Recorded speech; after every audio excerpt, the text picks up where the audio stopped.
welcome to the Press Box. I'm Vanessa Johnson, and for the next 30 minutes, I'll be your host. With me are Ty Reynolds and Jay Marcks. How you guys doing? Pretty good. Doing good. That's great. Before we get started, I would like to remind our viewers that this is a live show. So if you have any questions you want to ask, give us a call at 873-6713. Okay, guys, let's talk college football. Georgia and Alabama. Great game, okay? But the Dogs still find a way to lose. Right. And we hit on this last week. Jay, you thought Alabama would win, right? Yeah. Yeah, we both picked Alabama to win. I basically picked Alabama to win because of coaching. That man on Georgia's sidelines is always going to find a way to lose a big game. He just cannot beat a top 25 opponent. And once again, he has proven his great model of consistency of losing big games again. I don't see why Georgia tolerates his losing to teams like Tennessee and Florida and Alabama every year, but apparently this is the tradition that is developing at Georgia. Really, what surprised me here in this game was the game plans. I had no idea that there would be this many points scored. I thought Eric Zaire had a great night, but here it is, Jay Barker and his Alabama offense that can only muster 20 points against Tulane manages to get 29 points on Georgia. And again, these problems of defenses breaking down under Ray Goff's leadership is just a problem that Georgia cannot stand anymore. They have got to do something, and they need to make some changes as soon as possible because he may drag them down God only knows how long or how far.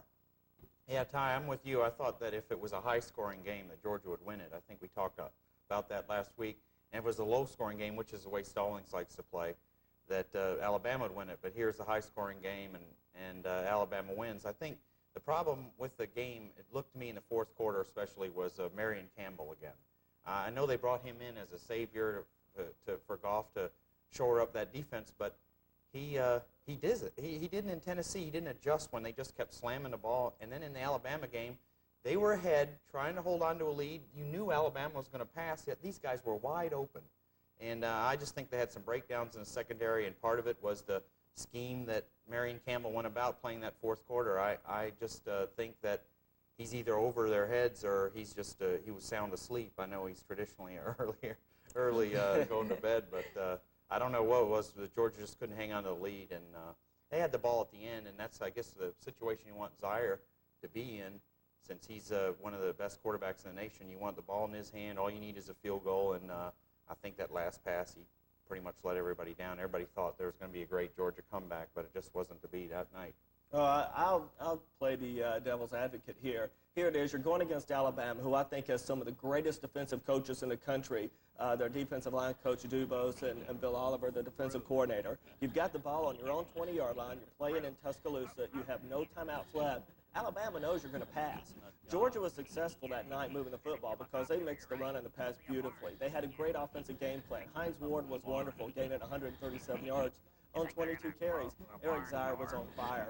But when that Alabama defense knows what you're going to do, they're going to put in those special nickel and dime packages, and I don't think anyone can score on them when you have a minute left, you're in Tuscaloosa, and you have no timeouts. I'm sorry. I think that's just too hard to do. You're asking your quarterback to do too much when he's done enough to win the game already. Right, and Zaire did set a new record. Yeah, but they had 21. See, they had 21 points at halftime. So just like you said, Alabama has some of the best defensive coaches in the all college football. So they held Georgia actually to one touchdown in that second half. They made the necessary adjustments, like you said. They come out with one last chance to kick a field goal. They knew they were going to pass. They defended the pass very well. I think there's the difference right there. It's like you keep touching on it with coaching. It's not so much Ray Goff as opposed to Stallings. It's the assistant coaches, especially at Georgia on the defensive side of the ball. They used to have the junkyard dog defense, and the junkyard 2 and son of junkyard dogs, and all those good defenses. And now they're not getting that kind of play from their defense. They just can't get it. And I think Georgia now is on track for about a 500 record, maybe 6-5, something like that. You may be right, but the way I look at it is that, Jay, you hit on the defensive coaches. The man overall responsible for the game plan and the program of the team and the status of your defense is your head coach. If you don't have enough players, whose fault is it? If you don't have enough good players, what's wrong? Is Georgia not developing good players, or are they just wasting 5 scholarships a year and they just don't know what a good high school prospect is? They're doing one of those two things wrong, and that's why they only have about 25 or 30 players that can help you win. Whereas you look at a team like Florida or Alabama or Miami, Florida State, Nebraska, they've got about 45 to 50, maybe even 55 guys who can help you win. There's just not enough good football players in Athens.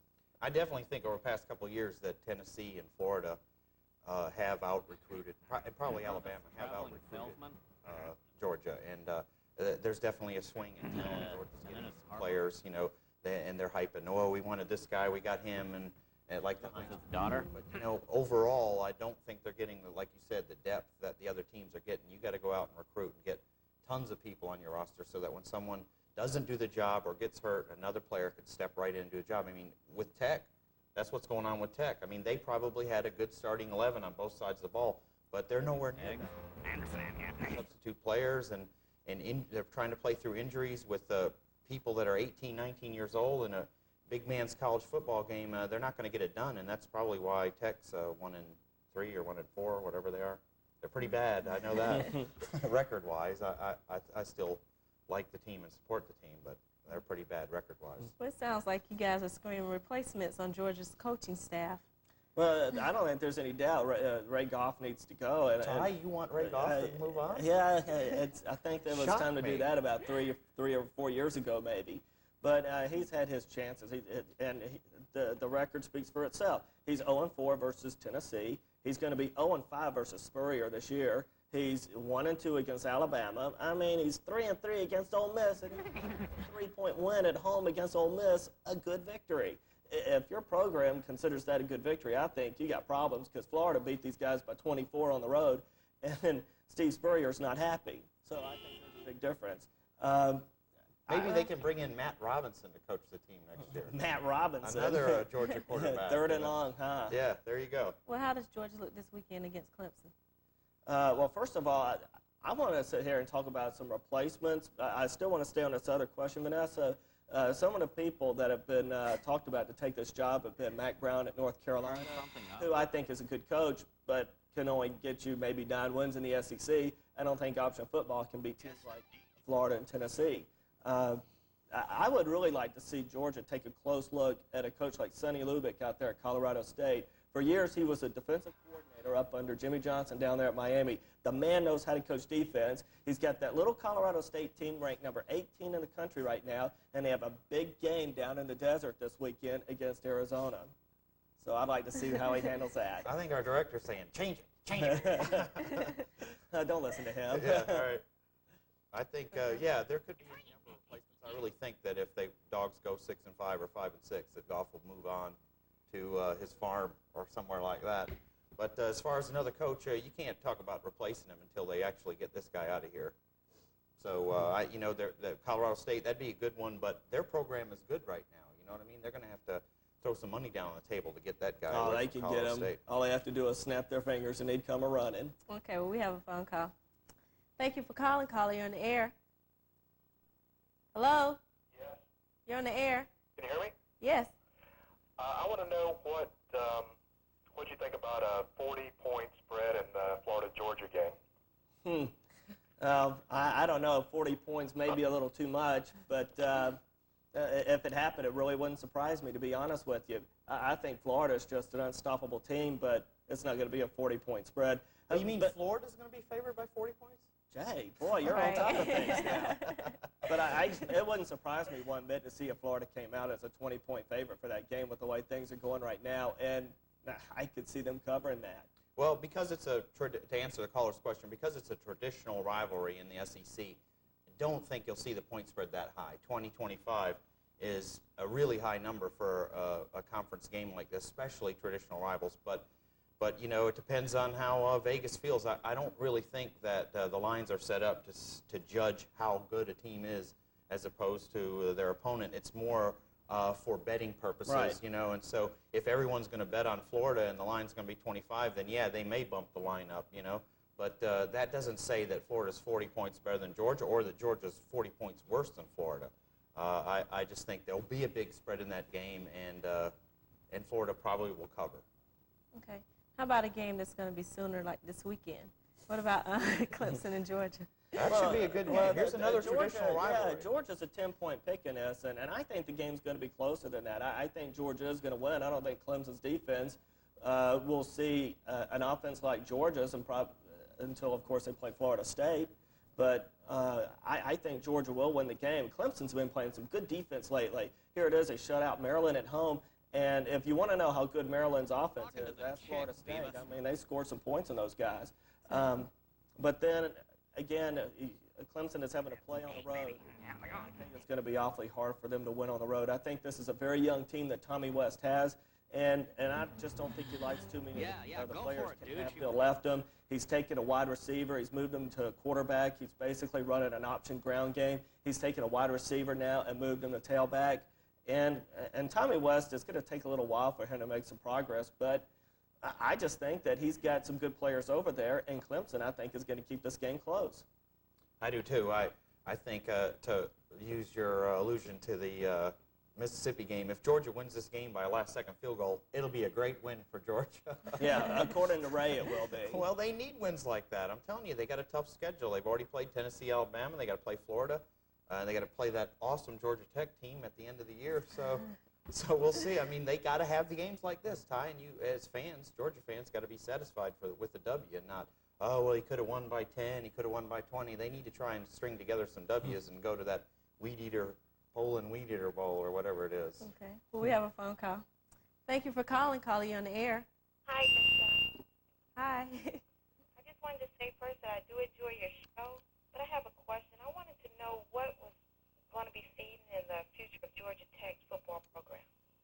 All right, Jay. That's a good question. You're the tech man here, so I'll let you hit on that first. Well, I'm not Thanks for really the phone a tech call. man, but I'll hit on this. I think they have a very tough game this week. We already touched on it a little. They're trying to play with backup players. They've had so many injuries. Bill Lewis isn't the kind of coach that'll point at the injuries and say, this is why we're losing. We don't have our best players on the field. That's, to me, just shows the mark of a good coach. He's going to take the rap. You know, if they go 1-10 and they've had to play high school players, he's still going to say it's his fault. So, to tell you the truth, I think Tech's in for a long season. They almost had to beat that Duke team, and they didn't. Now they've lost the first of the Tobacco Road games, and they got to go up to North Carolina this week. I don't think they're going to win that game. However, you know, in college football, it's motion and anything can happen. However, I think North Carolina's got such a good ground attack that they'll probably chew up the clock, put points on the board, and force Tech to come from behind. So, and then after this, it just gets tougher. They got to play Clemson. They got to play Florida State. They may beat Wake Forest and Maryland. And, you know, if they do that and only have 3 wins, you got to think that their Tech football is on the decline. So, to answer your question, it doesn't look too optimistic for Georgia Tech football this year. Well, right now, I think But they have basketball season's only a month away. So. Right. I think they have the same situation that Georgia does, in that they only have about 25 guys who can play on the team that can help them win games. I think they do have some fine defensive players. I think Billy News is a good player. I think the linebacker Cox is a good player. And they've got some really good athletes that they've recruited in their secondary. However, this game against North Carolina this week, well, I'll just put it to you this way. Even when Tech had that great 1990 team, they could not win at Chapel Hill. They tied 13-13. They traditionally play bad at North Carolina. Carolina came in here and beat those guys 41-3 last year. I don't see it getting much better for Tech, but I don't think it's going to be 41-3. I think it'll be closer to that. Yeah, like 38-7 or something. But then, you know, what's the difference? We won't go that far. Okay, we have a phone call. Thank you for calling. Calling you on the air. Yes, I have 2 questions. One, what do you think about Jay Barker and the Heisman race? And 2, who is that babe on the left? I'm just joking. Vanessa, you're telling me to be quiet, right? You don't want me to comment on that second one? Yeah, let me answer that second question. It's the fabulous Vanessa. Okay, as for Jay Barker with the Heisman, to be honest with you, if you're He's an got no Alabama fan, chance. I'm sorry, no way. I mean, the Georgia defense will make any average person look like they're ready for the Heisman. That's just a bad defensive club. And to be honest with you, Gene Stallings, I think, did a great job coaching Alabama. I mean, I thought Georgia was a very tough team to beat that night with the way their offense was rolling, doing that against a great Alabama defensive club. But Gene Stallings just did a great job making some adjustments at halftime and outscoring Georgia something like 19-7 in the second half. In order to be considered in the Heisman race, he would have had to put those numbers up in the first 4 games when they were playing teams like Tulane and UT Chattanooga. I mean, they couldn't even score a passing touchdown in those games. So just on the basis of one game, no one's ever going to be considered for the Heisman. And really, Barker, only thing he's got going for him is a great first name. Oh, okay. Oh, Jay, Jay. you're wrong for that. But he's got nothing else. He will not win the Heisman. I'll go out on a limb here and say that Barker will not win the Heisman. All right. We had a lot of major clashes this weekend in college football. You want to talk about some of those? Well, coming up this weekend, I think that one of the more interesting games is going to be Miami and Florida State. Here it is. You've got a lot of teams rated up high in the polls right now that could be that can claim the #1 spot. I mean, Florida State has every right to say that we're the best team. Florida has that right. Colorado, I think, has that right. Nebraska has that right. But now we're starting to see some games where you might see some of these questions answered. Florida State's going to have to go down there into Miami, and right now Miami's a 3-point dog in that game. I can't remember the last time Miami was an underdog at home. But to be honest with you, I think this may be a really tough night for Bobby Bowden. I think Miami has been looking forward to this game all year long. This is their ball game.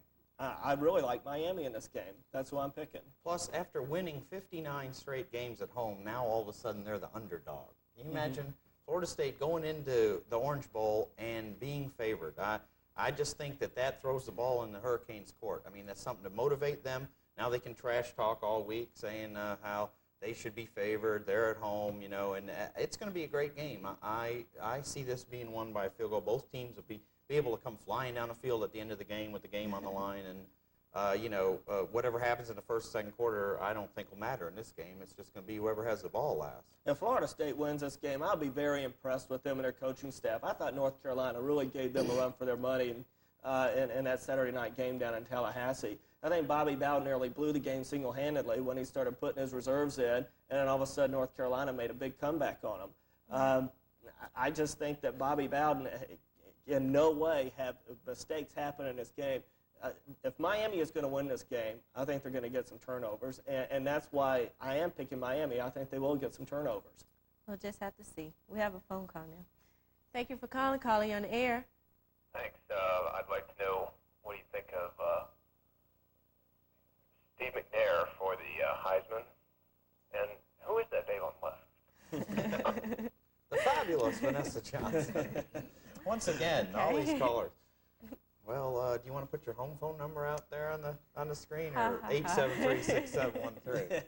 Okay, McNair won't win the Heisman either. He's from a small school. The competition's not as it is in the bigger schools. I think that he's an incredible athlete, very talented, very worthy of the Heisman Trophy. But it's politics. It's all about like a popularity contest. He's just not that popular. Okay, so, somebody like a lineman from Nebraska will have a better chance at winning the Heisman than this extremely talented quarterback. So, and it's Alcorn A&M, not Alcorn. I mean State, sorry. State. I heard that on the radio today. Well, I mean, Steve McNair, his talent and his ability is going to be judged where he's drafted. There's been some really good quarterbacks coming out of small schools. There's Randall Cunningham out of UNLV. There's Neil Lomax, who played in the NFL, some out of Portland State. Of course, there was Walter Payton coming out of Jackson State, and Jerry Rice out of Mississippi Valley State. And that's where you're really judged. The Heisman has always just been a contest for popularity and the most outstanding offensive player. It's an offensive award. But I think the real judge of how valuable you are is where you go in that draft in the first round. Good point. Well, yeah, you get judged on how much money you can sign for then. Right? That's right. All right. Well, we have a phone call. Thank you for calling. You're on the air. Yeah, I'd like to talk some Big Ten football, All right. specifically Michigan State, Michigan, particularly after Michigan State pounded Wisconsin over the weekend. They did. They didn't pound them. They got a late touchdown, and they were a lucky team. I don't know, 29-10 when Wisconsin was 8-point favorites. Yeah. Kind of a thorough trouncing. It is. They had to do that cheap shot on Bevel, though, to win that game, get him out of the game. So We'll see how they do against Michigan. Let's see if they can put Collins out of the game. No flag on that play. That was a great win for George Perlis. It was. This was the stretch he had to do well in to keep his job. I think they go to Michigan, then they play Ohio State next week. If they can come out of here with 2 out of 3, counting Wisconsin, then I think George will stay at Michigan State. That should be a great game, by the way. Michigan State's traditional good game. Big Ten rivalry. It's a toss-up. I'll take Michigan, though, just on past experience. I tell you what, Michigan State's been playing tough at home this year. They gave Notre Dame all they wanted. They made Polis throw 4 interceptions. They beat Wisconsin pretty good, Jay. I'm sorry. Yeah, I was just... And George Perlis looks like he's putting together a pretty good football team up there.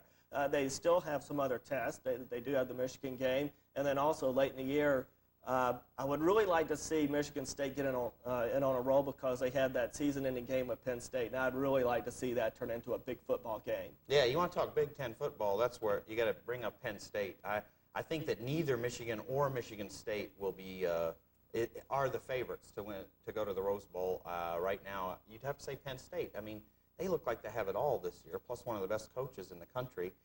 It'd be hard to derail that Nittany Lion Express. Not only that, I think Penn State, when you compare them and their schedules to some of the other top-rated teams, I think Penn State's got basically the easier schedule out of them. I think they play, first of all, they don't play a Wisconsin team this year. Okay, they played an Ohio State team that's down. They've got Michigan and Ann Arbor, and then they're playing a surprising Michigan State team, but who knows what condition they'll be in at the end of the year.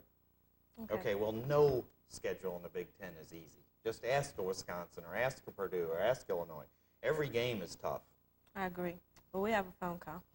Thank you for calling. Caller, you're on the air. Yes. What's your view about Nebraska and the big game they had last week? And is anybody going to bring them down? And I want to know what the 2 guys' qualifications are to sit next to the babe on the left. All right. These babe questions. That's right. She's my daughter. Yeah, you need to get a 900 number. Yeah. These guys will call it. As for Nebraska in this game with Colorado, this could be a very dangerous game for Nebraska. First of all, I'm curious as to who's going to be playing quarterback. Is Frazier out for the year? And then their second-string quarterback is now hurt, and he may be out. And Nebraska depends on a ground-oriented option attack, and I think they're loaded with offensive linemen and good running backs. But when you come into a big game where you're in playing a team like Colorado, which they're going to be playing October 29th, you're going to have to be able to run and pass the football. You just have to be two-dimensional. A one-dimensional team will lose these big football games. I think that's a big key for Nebraska. One thing I do like about them a lot is their speed on defense. I think that's one of the major changes that Tom Osborne's made over there.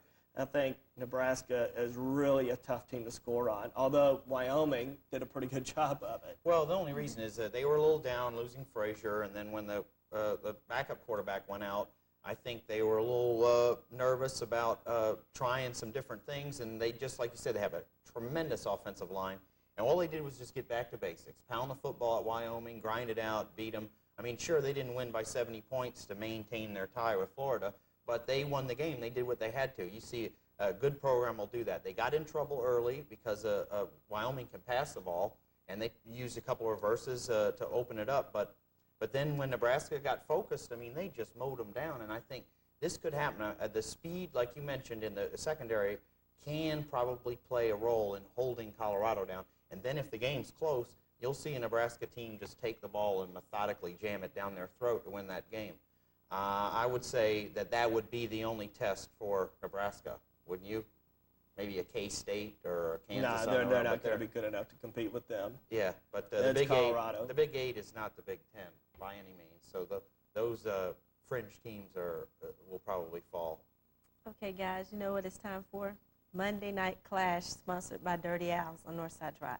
All right. Pittsburgh hosts Houston.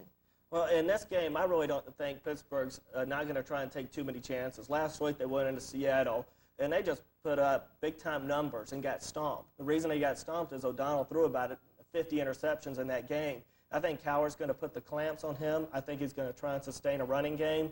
I think that Houston's not that good of a football team, and he does not want to take any chances whatsoever to lose to these guys. Not only that, I think there's a lot of pressure on Pittsburgh to win this game because Cleveland's just been playing great this year. They're 4-1. They're only averaging, Cleveland's only given up something like 12 points a game this year, and those guys over there in the dog pound may be for real. Yeah, Pittsburgh, I think O'Donnell last week was uncharacteristic. He's an accurate passer. I mean, he's by no means a run and gun or let's throw deep. He's more of a play-action passer. That was uncharacteristic of O'Donnell. I don't think he'll throw that many interceptions against Houston. Key to the game for Houston is Lorenzo White is going to fill in for Brown, who hurt his ankle last week. Brown, if you remember, he came in for Lorenzo White last year and got 1,000 yards in the last, 10 games. So this guy was a spark for Houston when they went on that 12-game winning streak last year. But this year, Lorenzo White's been waiting to get in. So you look, he'll probably pop a big run. They'll probably try to get him the ball early and establish the tempo. As far as Carlson, Cody Carlson, quarterback of the Oilers, he's coming off a broken nose. We'll see how well he breathes, I guess, and how well he can see. I think Pittsburgh, being an 8-point favorite, will probably win the game. However, that's too many points to cover in a divisional game like this. These teams are traditional rivals, going all the way back to that '79 championship game when the replay was instituted in the NFL because Houston, I think it was a wide receiver caught a pass for a touchdown. They ruled him out of the end zone, and that's what brought replay into the NFL. So this game's got some history to it. It should be fun. Everyone should come to Dirty Al's and watch it with us on Northside Drive, and we'll see how it turns out. Yeah, Vanessa, if you're going to be there, maybe there'll be a lot of other guys who'll be there. The babe on the left will be at Dirty Al's, Northside Drive, watching the Pittsburgh Steelers. Yeah, I think Pittsburgh's going to win this game as well, but I think that they are going to be very conservative with their offense. And I agree with you, Jay. I think an 8-point spread just may be too much to cover here. Okay, let's talk about the Falcons. Not much offense, but a win. Yeah, and I'm sure they'll take a win. This Falcon team, I thought, did a lot of good things, although Chuck Knox did a great coaching job here. The Falcons, it just seemed possession after possession had to go basically over 80 yards, Jay. And even though the Falcons looked like they dominated the game statistically, I thought the key for the Falcons winning this game was the Rams quarterback Chandler getting hurt so Maddox could come in there and throw a couple of interceptions for him and get a little momentum going for the Falcons here. Interesting that they wouldn't go to Miller. I think that he's on the outs. I think they've learned in 4 games what it took us 4 years to learn, that this guy is a baby. He's a whiner. He doesn't want to play. He's got a hangnail or whatever. He's got the Bob Horner syndrome out there in L.A.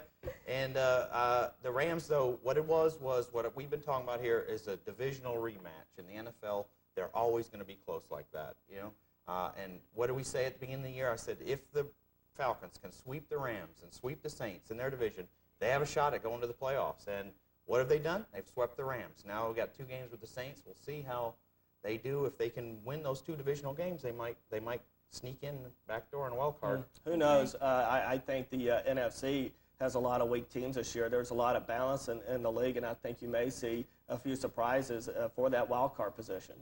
Okay, we're about to wrap up, but I just want to mention that I did say the Falcons would win, okay?